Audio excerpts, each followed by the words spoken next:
Tingnan mo naman yung ginawa. Oh. Diba? Paano andar ng matino yan? Ito ipapalit natin. Bago. Amoy panis yung gasolina. Ayan. Overhaul na natin. Oh. Lagyan ko na ng grasa. Nalinisan na yan. Ikakabit na natin to. Ayan mga kaibigan. Motozar, your DIY master. So dito tayo ngayon sa Bacara, Ilocos Norte. 8 hours na biyahe from Pangasinan. Nakamotor kami. Ito yung gagalawin natin. 6 months na hindi naandar. Discharge yung battery, kaya gamit tayo ng baterya. Tingnan natin kung mapaandar natin. At kung ano yung ma-diagnose, makita nating problema. Upon checking, nakita ko na agad. Stack up. Sige po, buhatin po. Stack up yung distributor. So check muna natin kung may kuryente. Pabuhat na lang po.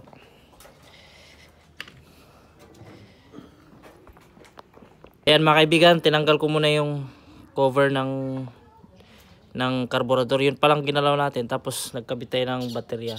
Then ipapakrank ko. Tingnan natin kung may kuryente. Yan yung unang-una nating titingnan, kuryente.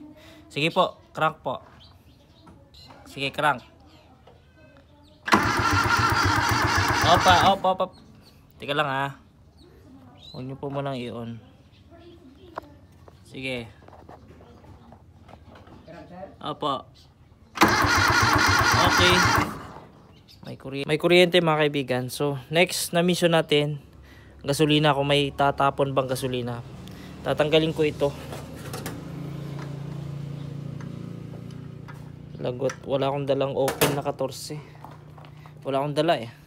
Ito lang yung open na 14. Pahiram tayo.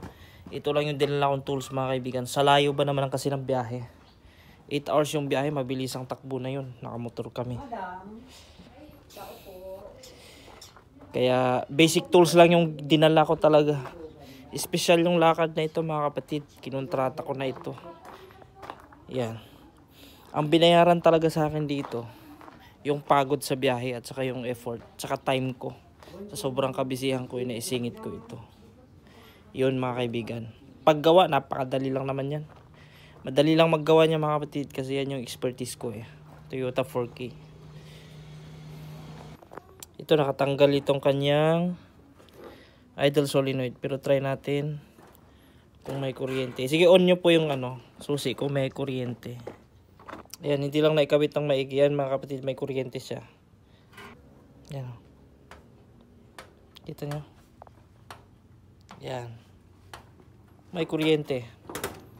So pag i-salpak natin, pakisalpak nga po ito kuya. Salpak nyo po dyan. Marinig nyo magka-click sound dyan. Sige, ugot. Tapos tanggal. Yan. Walang nag-click sound ah. Isa pa.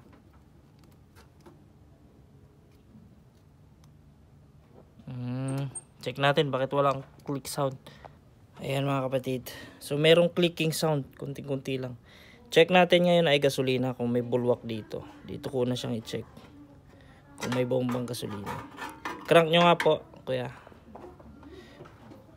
Okay, sir? Opo. Op. Amoy panis yung gasolina. So, at least alam natin may gasolina na. Balik lang natin ito.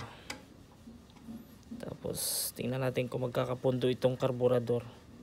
Then, bombahin natin to. Dapat may bubomba dun sa may sisirit dun, no? Crank. Sige.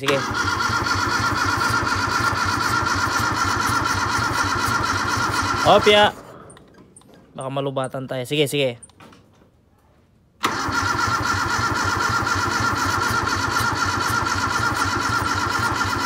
Op. Okay. Mga kaibigan, walang stock. Baka meron na po. Thank you po. Hindi nagkaroon ng stock doon sa karburador. Baklasin ko muna yung karburador. Tingnan natin kung barado yung kanyang strainer. Nandito may strainer yan eh. Hindi ko na ipapakita yun kasi nag-overhaul na ako ng karburador mga kaibigan doon sa mga naunang video ko. So ito lang, baklasin ko. Tingnan ko yung strainer, linisan kasi may bara. Ayun mga kapatid, nakita ko na yung problema ng karburador. May karga yung carb natin. Pansinin nyo. Pag itagilid mo yan, may tutulong gas. You know. So, ibig sabihin, may gasolina tayo, goods yung fuel pump. Ang problema, plunger. Yan o. Pagka pipilitin kong i-press, saka siya lalabas ng gasolina. Ayan, may bara yung plunger natin. Yun ang problema natin ngayon, mga kaibigan.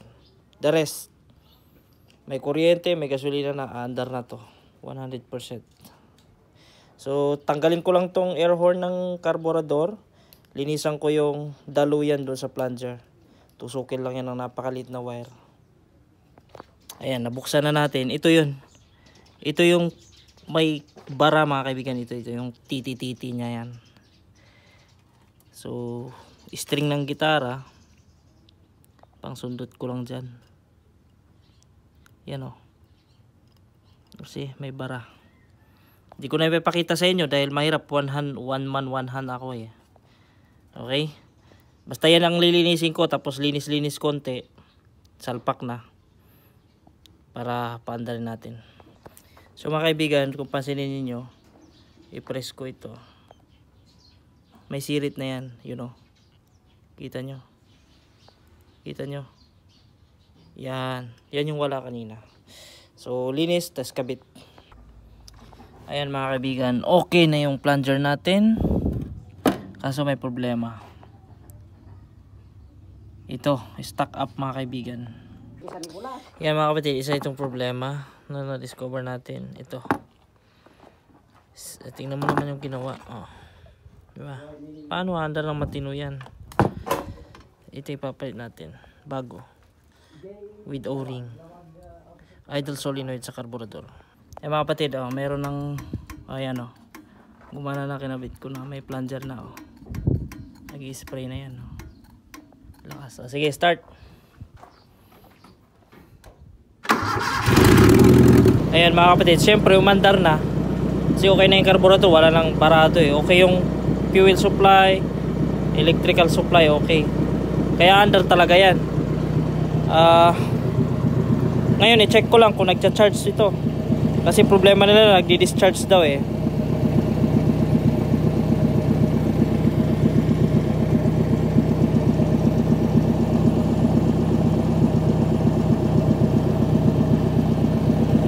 Negative, positive. Bakit ganyan?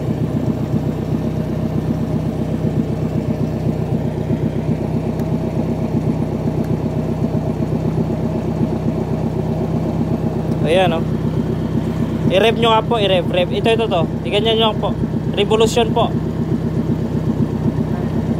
Yan.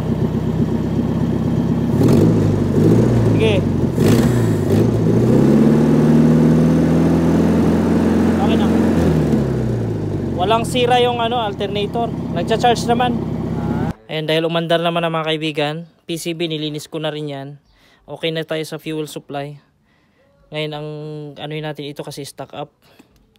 Hugutin ko lang ito. Yan, stock up po. Yan. Yan ang gagawin ko. Tatrabuhin ko yung kanyang mechanical advancer para mas gumanda yung hatak. Hindi ko na ipapakita ulit dahil may video na ako dyan paano mag-overhaul nyan. Hanapin nyo na lang sa channel ko. Top dead center na, 0 na mga kapatid. Nakaturo na rin sa number 2. Hugutin ko na lang yan siya. Tanggalin ko dito mamaya. Hugot. Pagkahugot mo yan, yung tuturo yan sa logo.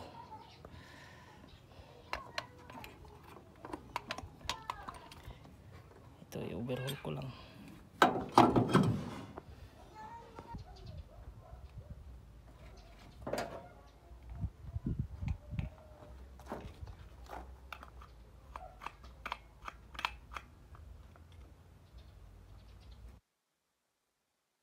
Ayan na, overhaul na natin oh.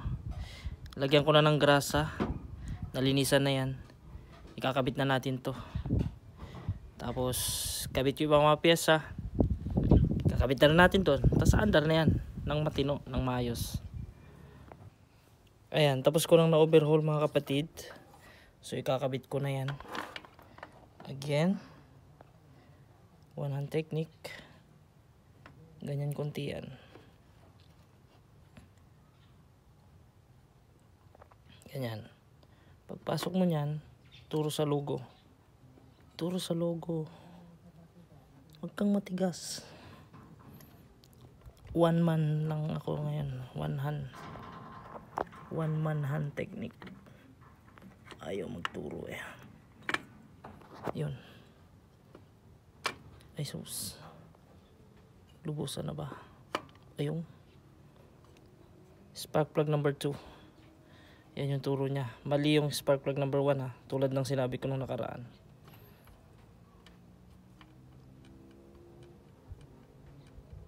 Stuck up yan kanina. Yan, okay na. Oh. Babalik siya. Yan. Yan yung sa mechanical. Turong-turo niya yung spark plug number 2. Pag ikabit mo yung distributor cap, nasa high tension number 1 siya nakaturo. Alright. So, kabit ko na. Kabit ko na rin yung wire sa positive negative. Then after that, paanda rin natin.